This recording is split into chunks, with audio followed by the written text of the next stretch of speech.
히브리서 말씀과 히브리서 말씀에 등장하는 믿음의 증인들이 성경 말씀에 등장하는 부분을 함께 대조하여서 읽고 있는데, 물론 히브리서에서 나와 있는 말씀과 창세기나 출애굽기나 역사적으로 살았던 사람들이 다 성경에 소개되어 있는 것은 아닐 수 있다고 생각이 듭니다.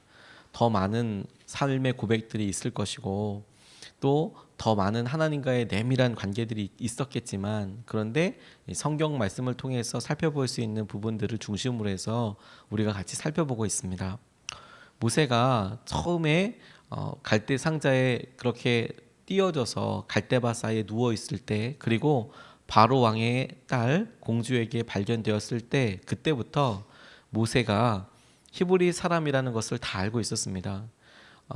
이집트에서 이미 내려져 있는 바로 왕의 명령에 따라서 나일강에 이렇게 버려진 아이구나라는 것을 공주도 바로 알아보았고, 그것을 애써 숨기려고 하지도 않고 히브리인의 아이구나, 그런데도 불구하고 아이가 너무너무 사랑스러워서 아름다워서 자기가 키우기로 그렇게 결단해서 아이가 왕궁에서 자라게 됩니다.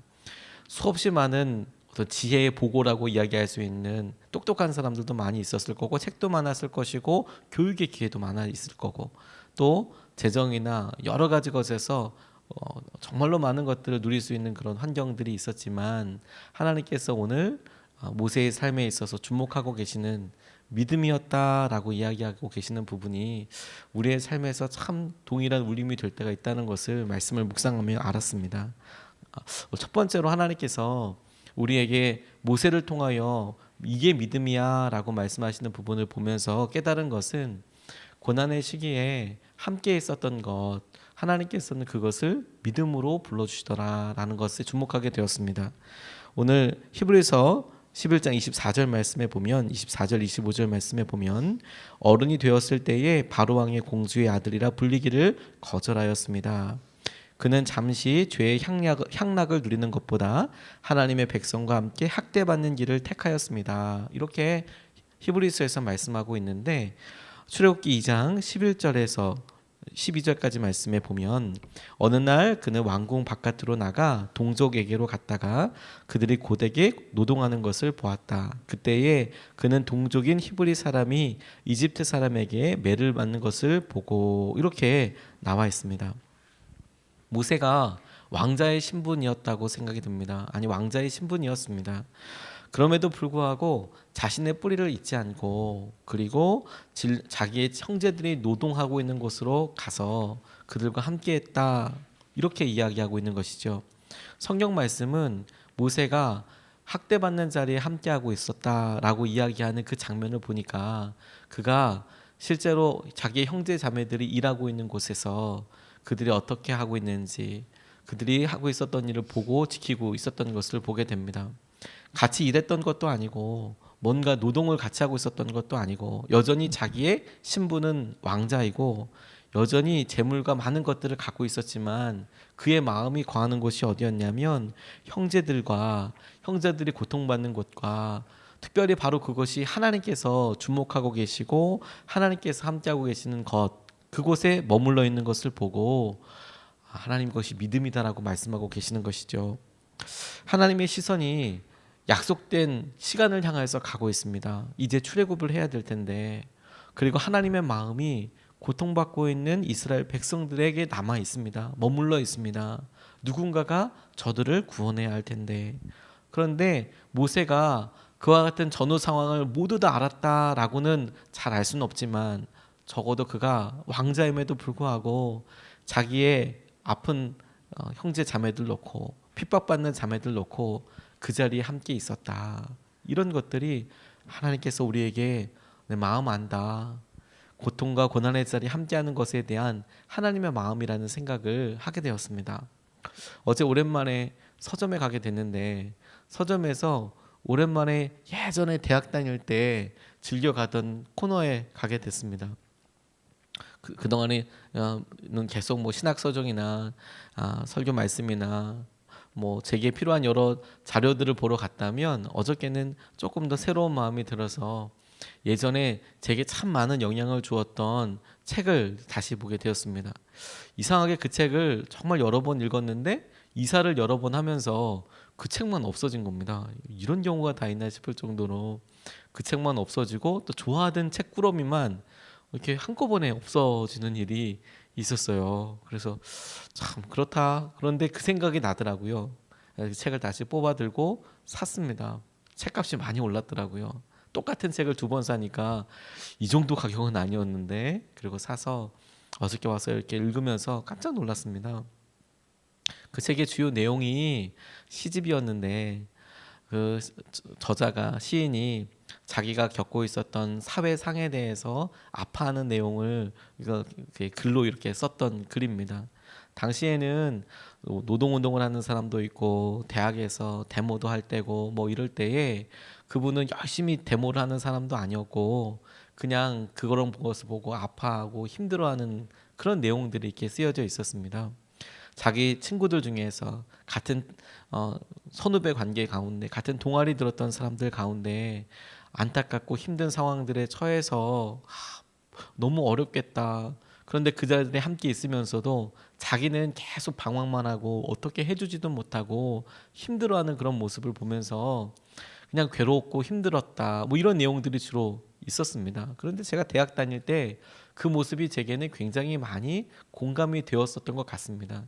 시간이 많이 지나고 나니까 내가 이런 글을 좋아했구나. 뭐 지금도 여전히 좋다, 좋은 구절이 있긴 하지만 이런 글을 예전에 좋아했었구나. 이런 생각이 드니까 여러 생각이 떠올랐습니다. 그러면서 그렇지, 이분이 당시에 뭐 사회에 나와서 정치를 한 것도 아니고 데모를 한 것도 아니고 그리고 그냥 그저 자기의 자리에서 자기 친구들 죽어가는 것이나 자기 친구들 아파하는 거 보면서 자기는 여전히 공부하고 자기는 여전히 남아있고 그러면서 힘들어하는 그 모습인데, 지나놓고 나니까 그 시기에 그렇게 아파했던 것들조차도 이 사람에게는 용기일 수 있었겠다라는 생각이 들었습니다. 윤동주 시인이 여러 사람들이 독립투쟁을 하고 독립운동을 하고 그리고 그 독립운동 때문에 아파하고 힘들어하지만 그의 삶의 성격도 그렇겠지만 그의 삶에 가지고 있었던 여러 내용들이 별을 해는 마음으로 계속해서 자기 주위에 있는 것들을 살펴보고 그래서 어떤 사람들은 한계 뭐 있느냐라고 이야기할지 몰라도 그가 그렇게 아파하고 별을 해는 마음으로 그렇게 있는 것을 보고도 그가 마음속에 독립을 바라고 여러 사람들에게 힘이 되었다라고 평가하는 것처럼 하나님께서 모세의 마음이 딱 그와 같다는 생각이 들었습니다. 행동하는 사람이 보기에 모세가 한 게 뭐가 있냐, 그 상황에 더 뭔가 뭐 일을 해야 되는 거 아니냐, 왕자였으면 뭔가 더 하는 거 해야 되는 거 아니냐, 그냥 한 사람 그냥 이렇게 방해하는 거 말고 그렇게 때리는 거 보고 분노하는 거 말고 뭔가 더 조직적으로 해야 되는 거 아니냐.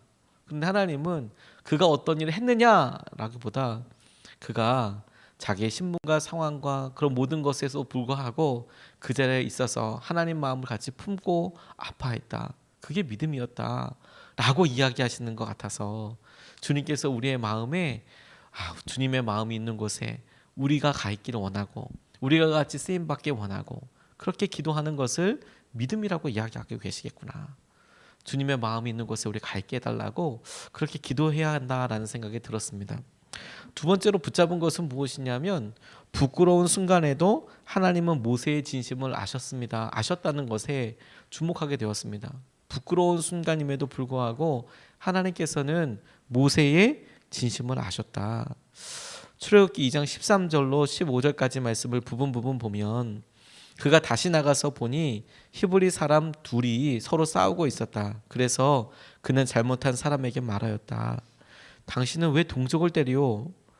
그랬더니 14절 당신이 이집트 사람을 죽이더니 이제는 나도 죽일 작정이요? 모세는 일이 탄로난 것을 알고 두려워하였다. 15절 바로가 이 일을 전하여 듣고 모세를 죽이려고 찾았다. 모세는 바로를 피하여 미디안 땅으로 도망을 쳤다. 이렇게 나와 있습니다.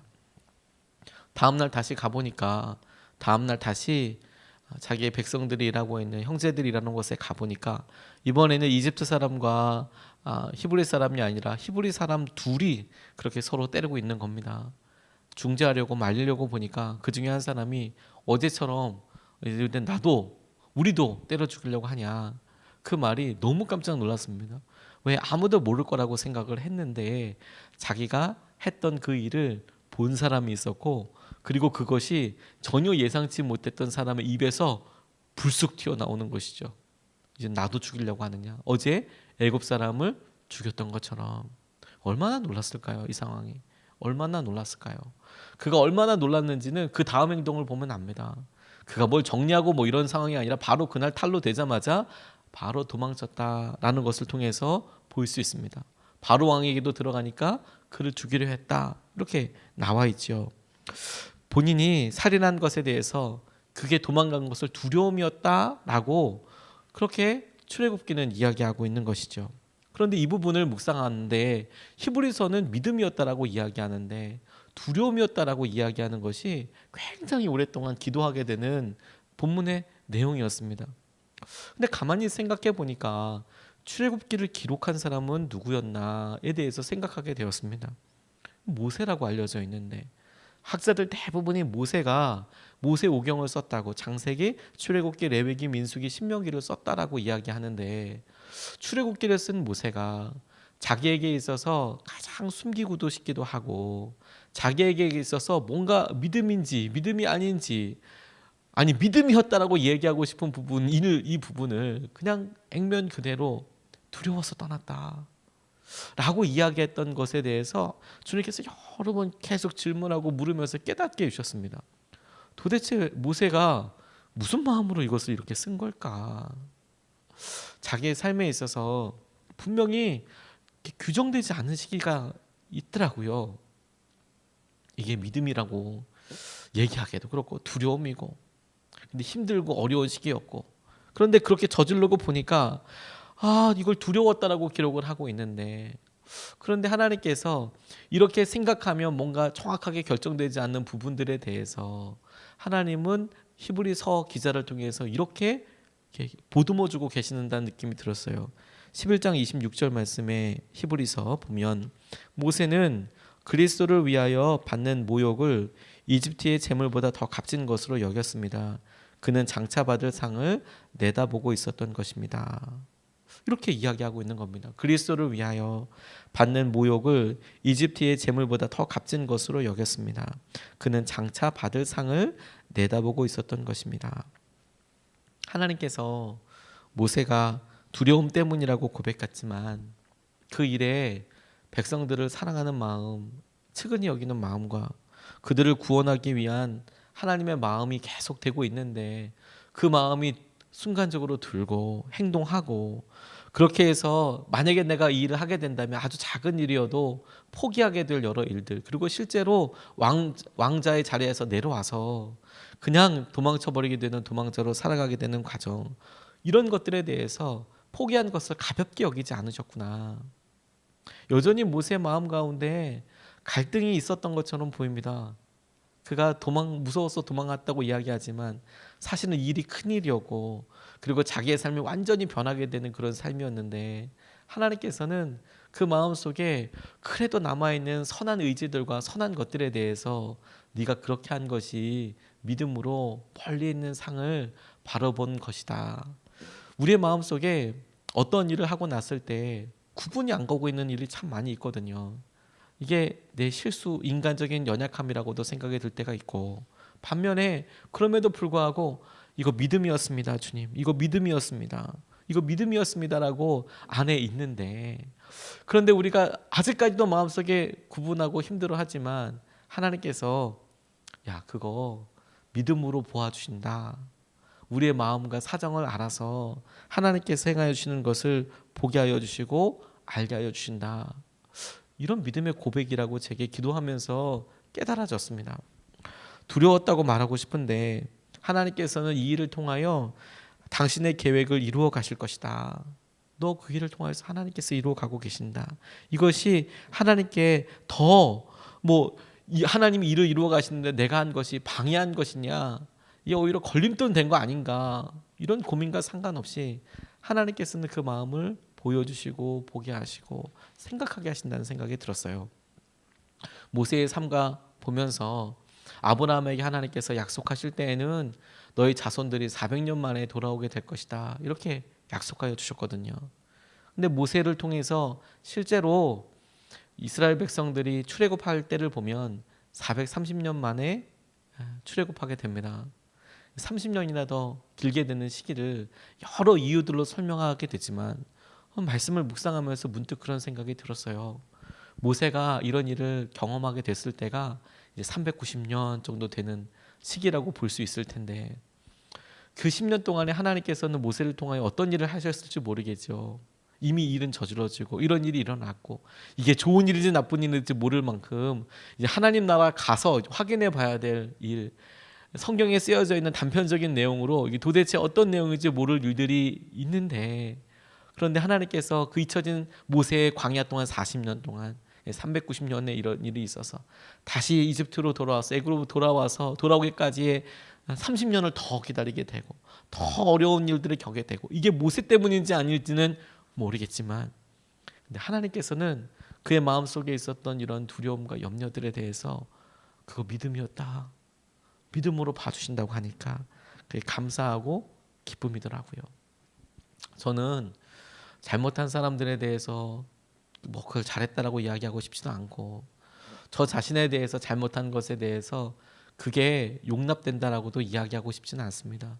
근데 그럼에도 불구하고 하나님께서 제게 이게 언약함이 아닌가, 하나님 제가 이거 실수한 거 아닌가요, 여전히 고민하고 어려워하는 일들이 있다는 것을 하나님께 생각나게 해주셨어요.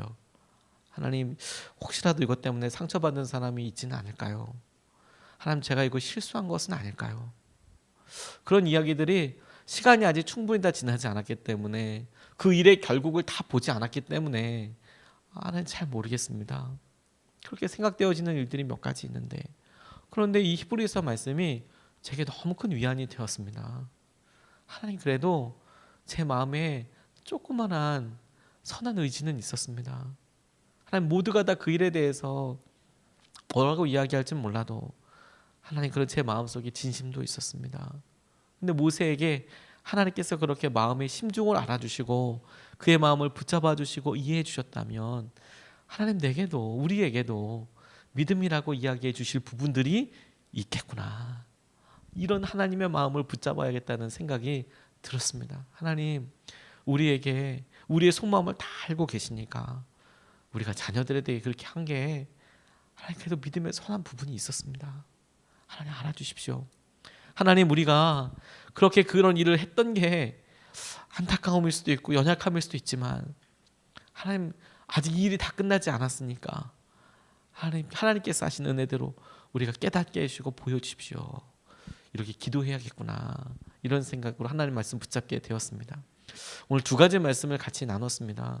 모세가 그의 삶에 있어서 이집트에서 왕자였다가 도망가는 그런 일을 통해서 히브리서는 그게 믿음이었다라고 이야기하는데, 우리가 보기에 어떤 사람들이 보기에 모세가 한 게 뭐냐 라고 이야기할 만한 상황들이 있어도, 그런데 하나님께서 주목하고 계시는 것은 무엇이냐면, 그래도 그가 아파하면서 동족들과 함께 있었다, 고통받는 자리에 있었다, 그거 믿음이다 라고 하나님께서는 이야기해 주시고, 그가 나중에 자기가 출애굽기 쓰면서 두려워서 떠났다라고 이야기했지만, 하나님께서 그거 보시고 히브리서 기사를 통해서 아니다, 네 마음속에 있었던 백성들을 사랑하고 함께하는 마음이 그 믿음이었다 라고 이야기해 주는 그 주님이시라면, 하나님 우리가 그 마음을 의지해서 같이 좀 기도하고 싶습니다. 두 번 나눠서 기도하는데 이렇게 기도하겠습니다. 첫 번째 기도하고 싶은 것은, 하나님 우리의 마음이 하나님의 마음이 머물고 있는 곳에 함께하게 하소서. 하나님 전도의 자리나 여러 일에 우리가 몸이 가 있지 못해서 너무 어렵고 힘듭니다. 하나님 제가 하는 게 없는 것 같습니다. 그런데 그런 모습에 대해서 하나님께서 너 진짜 그렇다라고만 이야기하시는 게 아니라, 하나님께서 우리에게 믿음이다, 그렇게 믿음이라고 이야기하시는 이유는 그렇게 계속 살아도 된다는 게 아니라, 그러니까 믿음을 한번 내봐라, 한번 순종해 봐라라고 말씀하신다고 제게 깨달아졌어요. 하나님 우리의 마음이 하나님 마음이 머물고 있는 것을 함께 하게 해주십시오. 오늘도 그래서 그 일을 함께 할 수 있는 힘도 주십시오. 하나님 공급하여 주십시오. 하나님께서 함께 하시는 아픈 사람들, 내 주위에 있는 사람들에게 함께 가 있게 하여 주셔서 주님께서 믿음을 쓸 수 있는 기회를 더하여 주시옵소서. 우리 같이 이 시간에 기도하시겠습니다.